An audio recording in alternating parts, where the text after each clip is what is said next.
Programang ito ay rated SPG. Striktong patnubay at gabay ng magulang ang kailangan. Maaaring may masiselang tema, lengguwahe, karahasan, sexual, horror o droga na hindi angkop sa mga... Good morning mga kachika and welcome sa aking YouTube channel Hindi Nga Nagtagumpay.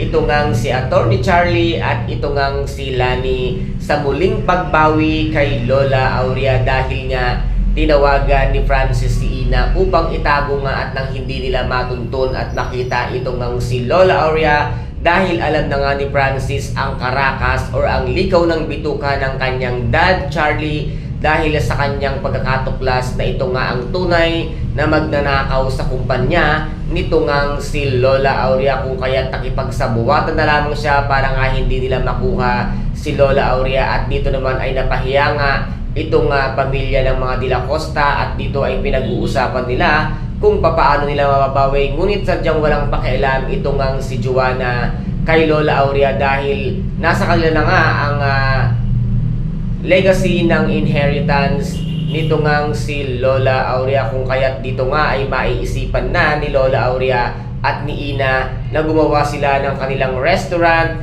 sa pamumuno ni Lola Aurea at ni Ina. At dito ay si Lola Aurea ang siya ngang mag-provide ng kanilang puhunan, kaya't dito ay muli nang babangon ang ating bidang si Ina at tatapatan niya ang mga restaurant nga nito nga magiging Joanna's legacy. Kung kaya't ngayon humanda ka na Joanna dahil unti-unti nang lalangawin ang iyong mga restaurant dahil makakatunggali at makakatapat mo na ngayon itong ngang si Lola Aurea at itong ngang si Ina dahil mas magaling sila at sila naman talaga ang tunay na nagmamay-ari nga ng kumpanya. Kaya dito nga ay magugulat itong si Joanna dahil bigla-bigla na lamang na meron nga silang makakatapat na restaurant na ito na ang pupuntahan ng mga tao at hindi nakikita ang kanilang restaurant. Simula ngayon